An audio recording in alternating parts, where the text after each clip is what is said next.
All right. Thank you for joining us. This is Grace Family Love Podcast, and we are here, Joe and Vanessa Castaneda, and we are officially kicking off episode number 1.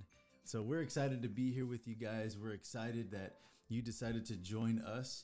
And this is a new adventure that we have had in our hearts for quite some time. I think Vanessa longer than myself.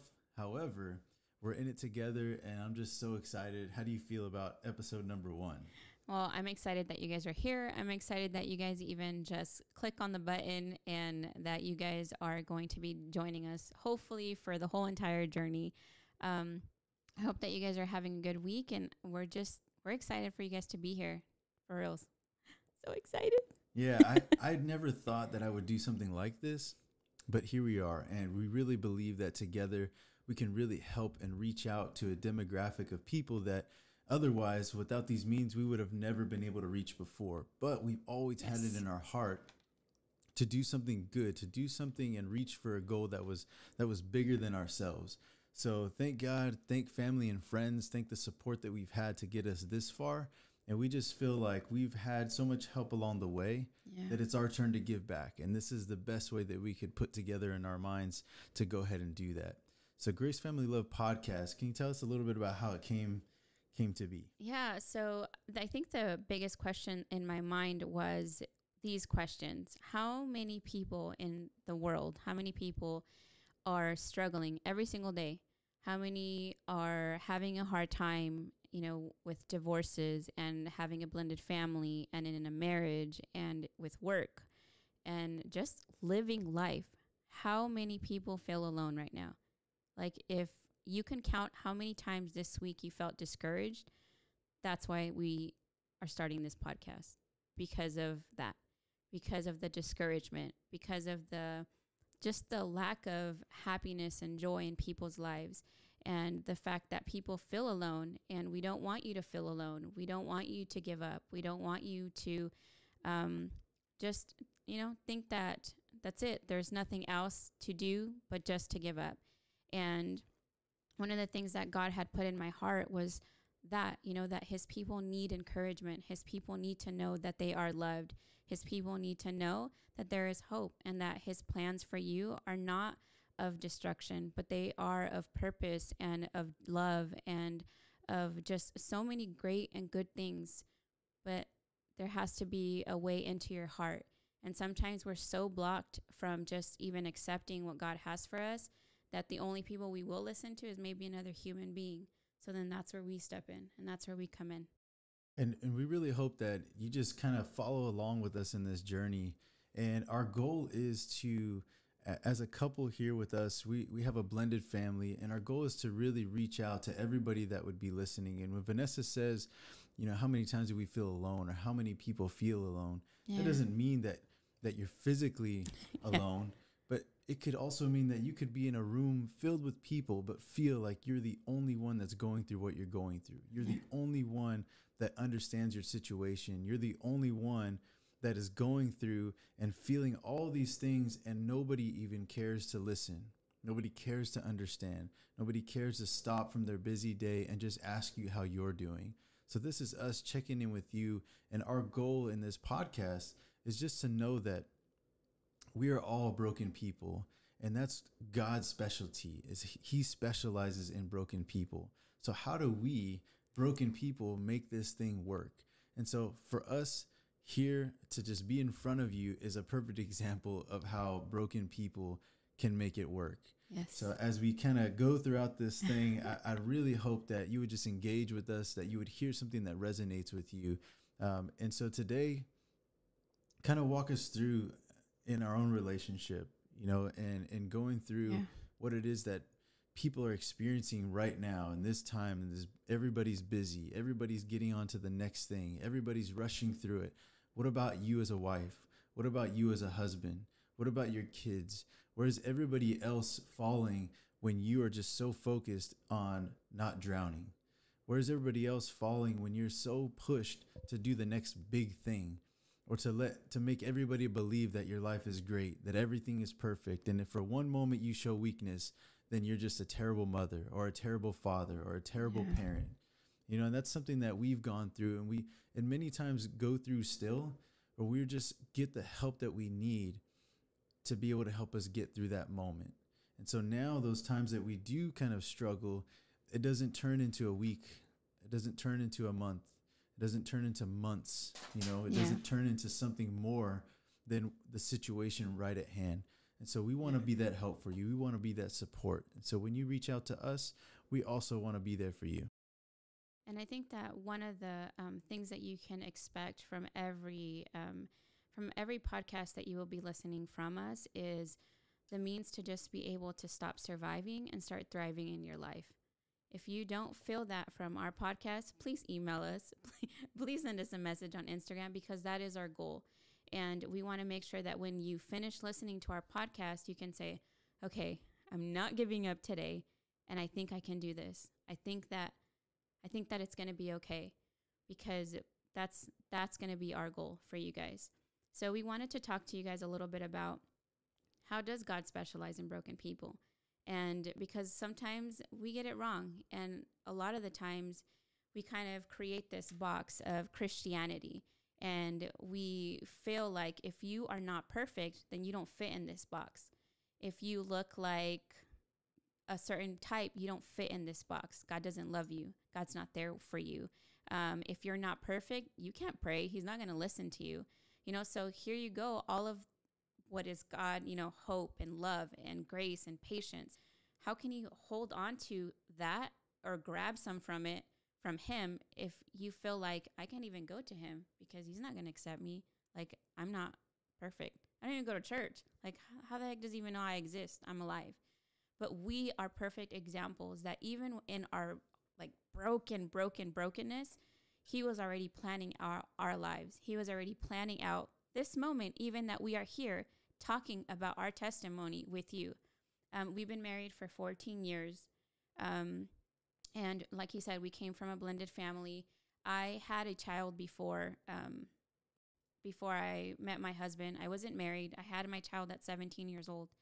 And, you know, we joke about joke about it a lot because that's pretty young, you know, to have a child. This is one of those, but that's none of my business, though. the Kermit meme. You don't have to explain it. They know. But you know, like, so here I am, this person that's broken. And, I grew up, my mom worked a lot. And, you know, when your mom or dad work a lot, you're spending time with uncles and aunts and grandmas, and everybody else is raising you. My dad was an addict for almost all of my life. So you can imagine I lived in a very, how do you say, like rural, like probably like the worst part of where we live here in our city. Like, I lived in the worst part of it. So drugs, all kinds of stuff that you can imagine. So here I am, this broken person meeting another broken person with another child with a divorce. Like, where do you think we could go from here? Like, nowhere. But they used to call us TNT when we got married, because that's what we were, like literally an explosive walking around. But God found me. God found me where I was at. He gave me purpose. He gave me peace. He helped healing in my heart, something that I definitely needed, because I carried around so much weight of guilt, of self-loathe, of just everything that you can imagine. I carried that.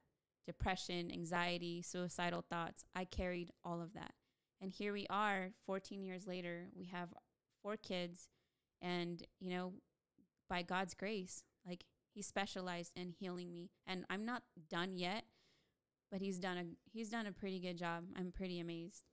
Yeah, I totally agree. And thank you. Yeah, of course. I want to say too that think about your situation right now at this moment, because we're on this side of the camera or on this side of the audio. We don't get to see where you're at, what you're struggling with. But take just a little bit of what she said and kind of internalize that. Where are you right now? What's going on in your life right now? Are you on the edge?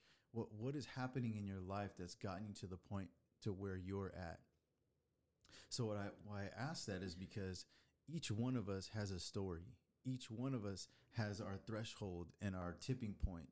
And so that doesn't mean that you're broken to the point of no repair. That doesn't mean that you're such a lost cause that there's no hope for you. it actually means that you're a perfect candidate for exactly what it is that we're talking about, because each one of us is so imperfect, but that does not mean that there aren't things about you that make you wonderful. So if you listen to what she said and all the ways that she grew up that would have made her life difficult, that would have made having a successful relationship difficult, inside of her still were those characteristics and qualities that make up a good woman, that make up a good wife, and that make up a good partner in a relationship. And so, yeah, making brownie points while I'm at it. So my point is the same thing applies to you. Husband, wife, spouse, couple, parent, wherever you identify yourself as at this moment, inside of you, there are things that God has placed in you that make you wonderful in who you are. Okay, we just have to understand that we are a mixture of both. Yeah. When we try to do things our own way based on our life experiences and how we are raised, it's not always going to go right, because not all of the things that we were taught, not all the things that we learned along the way were beneficial for us or were healthy for us. So we just have to be able to be wise enough and learn along the way to know what is good and keep that, and what is bad and disregard that. And so inside of you right now, even in your struggle, there are things that are about you that make you unique, that make you special, that make you valuable, that make you important, that make you a good quality person, spouse, husband, wife, whatever you want to identify yourself as. And so part of what God has done in our lives is help us to realize that. And the hard part is I didn't realize it because I had to sit in front of the mirror and tell myself how special I was. I realized it because as we were growing and learning and seeking help ourselves, I was able to see it in her and draw it out of her in the way that I treat her, the way that I love her, and the way that I respond to her, and vice versa. She was able to see those things in me and bring it out of me in the way that she loved me and respected me and treated me. And so some of our most difficult moments come like in the heat of the moment when we have a disagreement that we're both passionate about. And so when we're talking about blended families, we're talking about, we call it his, hers, and ours kids, because she has a child from previous relationship. Like she said, I have a child from a previous marriage. So not only do I have a child from a previous marriage, but I know exactly what not to do, because what I did before led me to a divorce. And that's tough. That's tough to bring that into this relationship. And so imagine now we have our own kids in our marriage. So she has her child, and in the beginning of the relationship, it was like, what do you think you're doing talking to my kid that way? What do you think you're doing punishing my kid or disciplining my kid? And I'm like, whoa, I thought we were a family now. And so it was all of a sudden it took on a whole different dynamic. Yeah, it's different. So we're talking about raising children. We're talking about how to manage finances. We're talking about how to discipline children in a way that's constructive, because she has some very loving and nurturing ways about her as a mother, whereas I'm kind of like, suck it up, get up, you're fine. And so you've gotten better. I have gotten better. He's gotten better. So it's like I said, it's only been 14 years, right?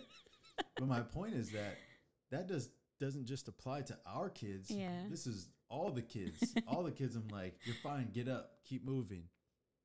And so I'm trying to learn how to be a stepfather to a child that I'm not able to discipline the way that I think is right. Yeah. I'm learning to be a stepfather and allow her to be a stepmother to my son, who's now receiving a different type of care from somebody that he doesn't know, and he doesn't love her the way that I do.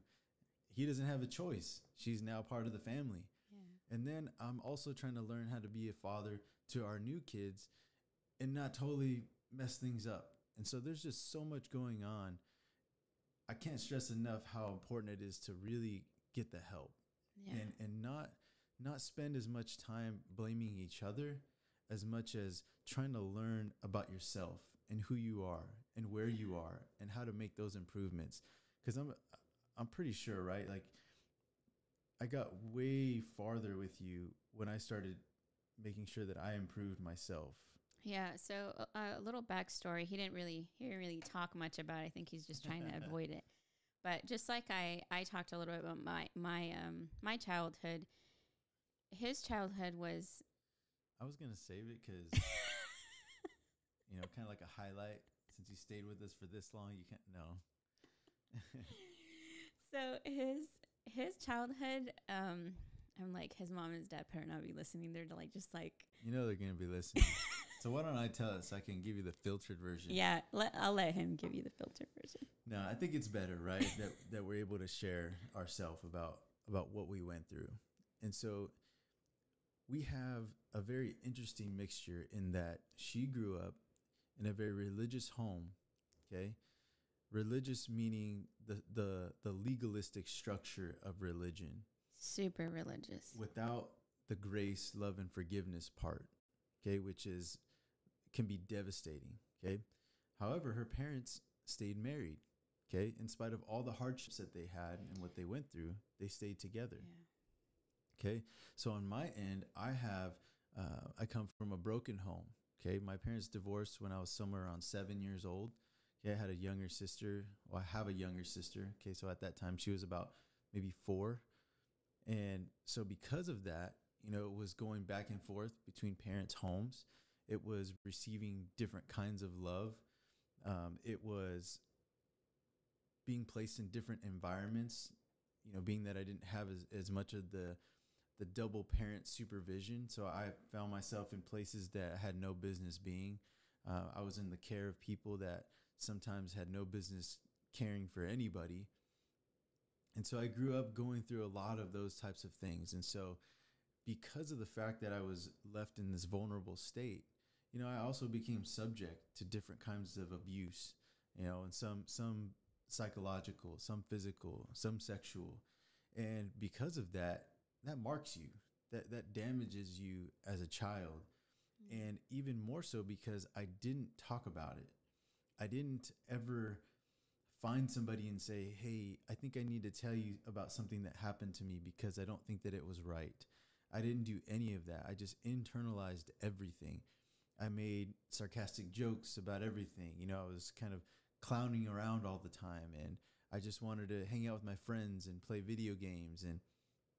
And so I had no real outlet that was, I guess, healthy for me to really help me get these things off my chest. So I just grew up with that.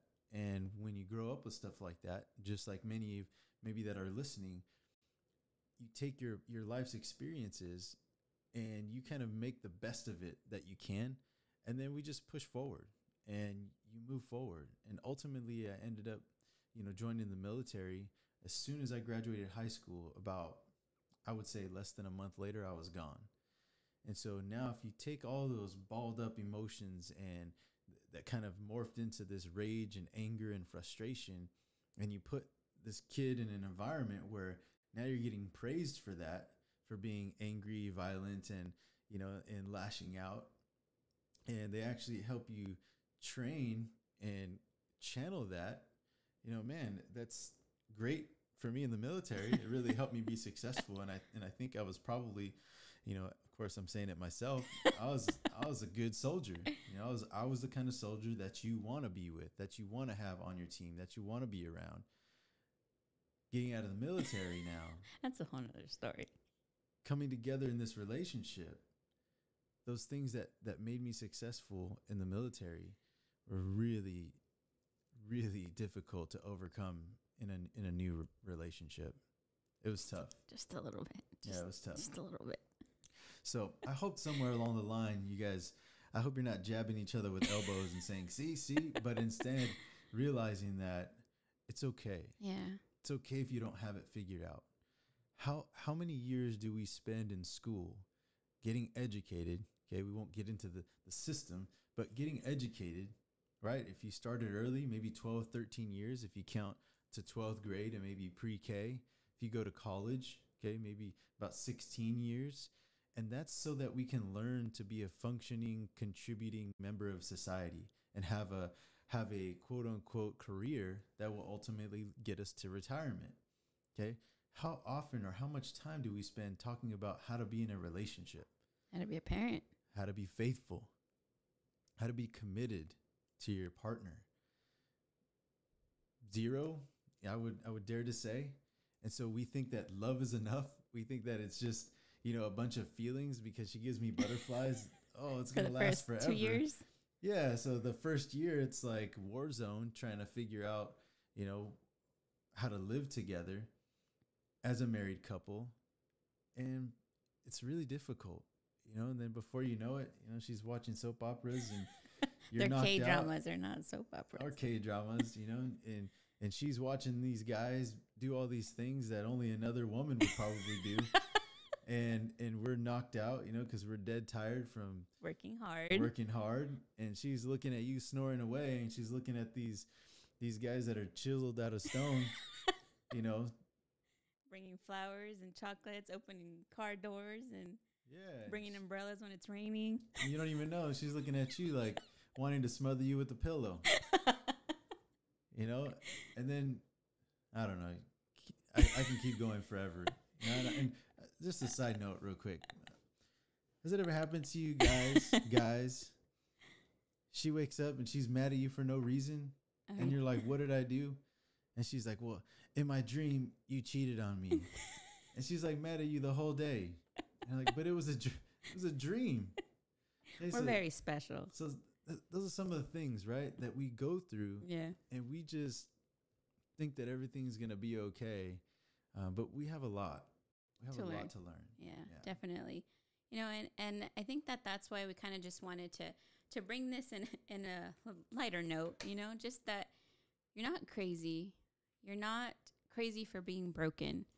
You're not the exception. We all have our stories. We all do. And I just want you to be okay with your story.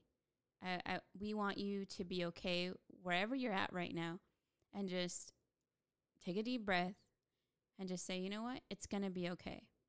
If you have somebody that you love that's next to you or that's in the same home, if you have somebody that you married but maybe you fell out of love, but you have children and then you're trying to make it work, I just want you to know that it is possible. Everything that you think that is impossible is possible. And we are the people in front of you, or, through audio, us too, we are an example of just God's perseverance in your life when you just really allow him to come in and just clean house. And when you allow him to clean house, I want you to know to just be patient. So as you listen to these podcasts, as you come and join us every week, I don't want you to feel discouraged because you listened to this first podcast and you're like, I didn't see my life change, Vanessa. Like, what the heck? False advertisement. No, I want you to just know that everything takes practice. Just like Joe was talking about the school, habits are learned. It says it takes 21 days to break a habit and also make a habit. So can you imagine if you have a negative attitude, how many years have you spent? It's not 21 days. It's been probably 21 years, 15 years, 10 years. If you are an abusive person, how long have you been an abusive person? How did you get there? Who put that seed in you? How long have you been doing that? And so it's going to take time. If you see yourself in the mirror and you don't like who you see, it's been years of people telling you you're not good enough. You're not pretty enough. You're not, skinny enough, or you don't have the right body, or, just this, my husband or my wife left me because I didn't look good enough. And you have all of these years, all of these things just packed into you. So it's going to take time. It's going to take time. And this podcast today, just for today, I want you to just know that. Engrave it in your head, engrave it in your heart. It's going to take time, but it's okay. I want you that while it takes time, that you're actually thriving throughout your life, thriving through your days, even though it's taking time to get you to where you want to be. Because the process, that's the journey. That's the fun part. We've been married for 14 years, or going to be 14 years in November.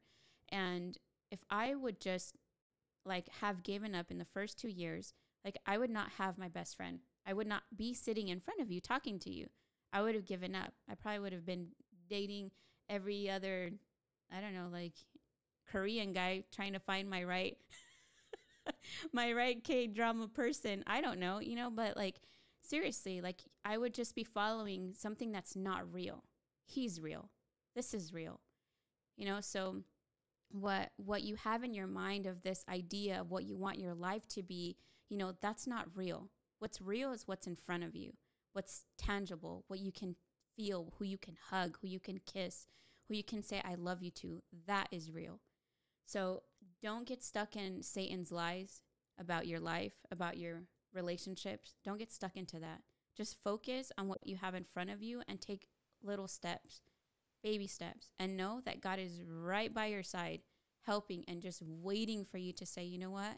Okay, I'm done surviving. Like, I want this life that you say you have for me. Like, I want it. I need it. I really, really want it.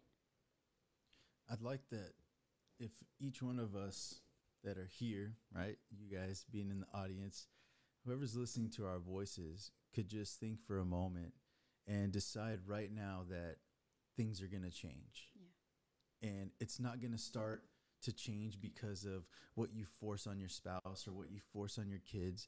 It's going to change because your heart, your perspective changes. Your mindset's going to change. And so take that, if we could, I guess if I could just give that tip for today, to be kind, be loving, okay, be faithful, be compassionate, because we're only going to get back what we give. And there's a law, a principle that God has instilled and instituted, and no one is exempt. Okay? And it doesn't matter what walk of life you're from, you only get what you put into it. You only reap what you sow. And so perhaps, like Vanessa said, if somebody has been putting into you negativity, putting you down, and you've accepted that, and now that is what's in your mind, that is what's in your heart, it's going to take some time. And even though it's going to take time, it doesn't mean that it's impossible. Okay, so start with yourself.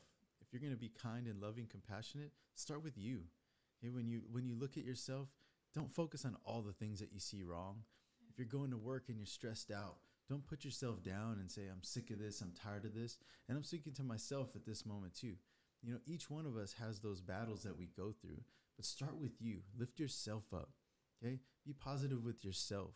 Okay, put yourself in a place that has grace. Okay, show grace to yourself. And so this is what I'd like. As you go throughout your days, okay, and it comes to your spouse and your children, think about how often negative words come out of your mouth. Okay, instead of the negativity, we need at least 3 times the amount of positivity for every negative comment that comes out in order for us to truly see a dramatic change in the way that we think as far as positive and negative mindset. Okay, so think about that when you're speaking to your spouse, when you're speaking to your kids, when you're talking to yourself about yourself. How negative are you? And for every negative thing that comes out, try to say something positive or do something positive. And that's going to be a big wake-up call for a lot of us to really understand just how negative we truly are. We want things to turn around. We want people to be positive, but we are so negative. Yeah. So that's for me something that I would want for everybody listening to get out of this podcast today. Okay, so it's a homework for the week. That's right. What about you? That's it.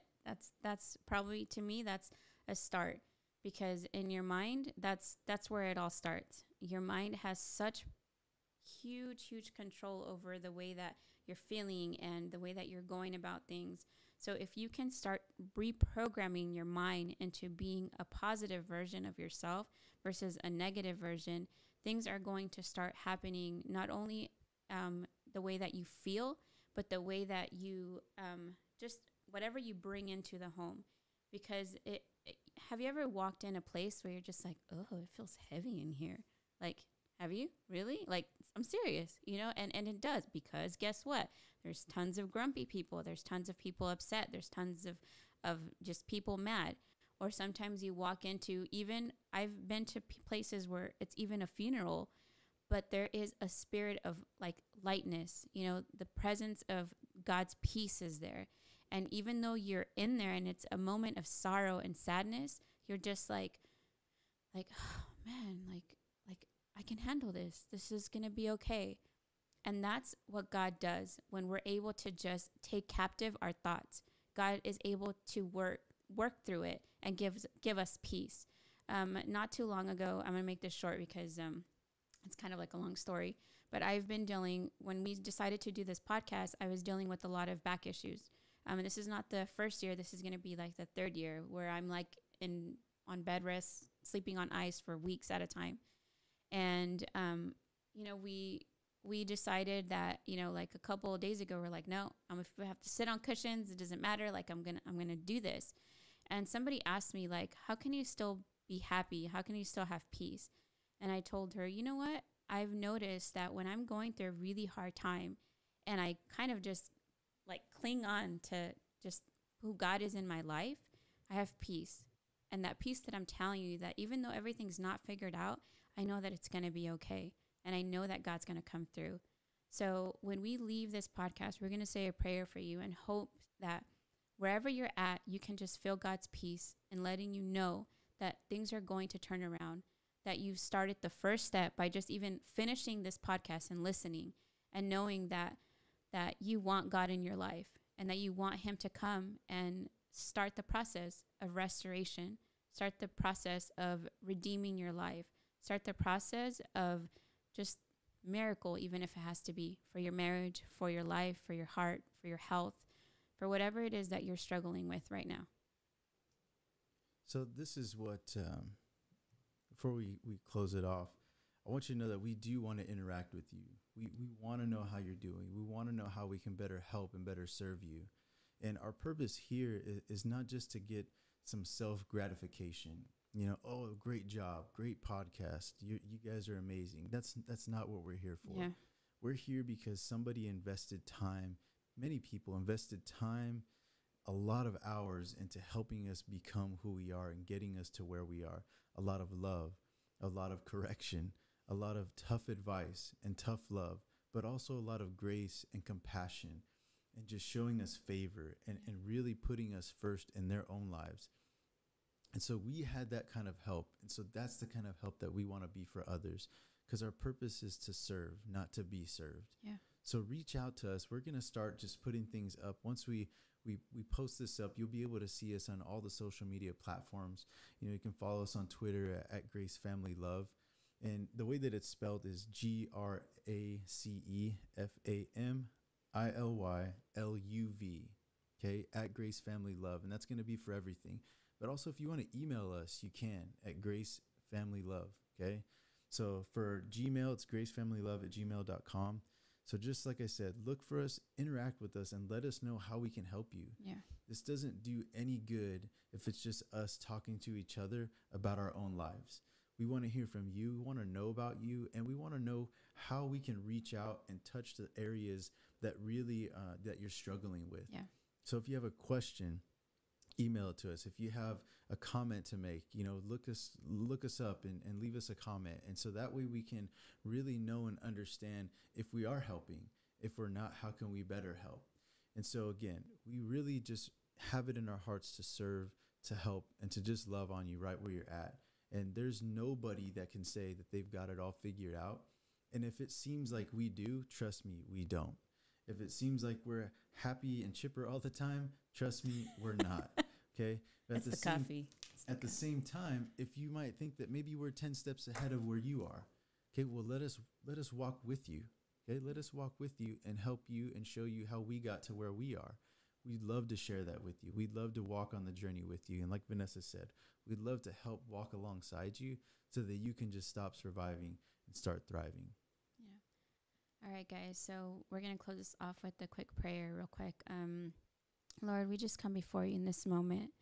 And more than anything, we just thank you for this platform. We thank you for the person on the other side of this podcast. We thank you for their lives. We thank you for the ability to keep them holding on till this moment. I thank you for just their family and who they are. And I just ask that in this moment, that wherever they're at, that you just be able to reach into their heart, give them the peace that they need, my Lord, and give them the assurance that they need in this moment to know, to not give up, that you are right there with them, that you see them, that you see their pain, that you see their hurt, and that you haven't given up on them. And I ask that in this moment, my Lord, wherever they're at, that you can fill the room with peace, that you just help them to see you this week, that you help them to hear your voice louder than ever this week. I ask that they'll just be able to return and continue the path of restoration for the life that you have for them. Help them this week to see you more clearly than ever. In the name of Jesus, amen. Amen. All right, guys. We love you guys. We'll see you guys soon. And we'll see you guys soon. Bye, guys.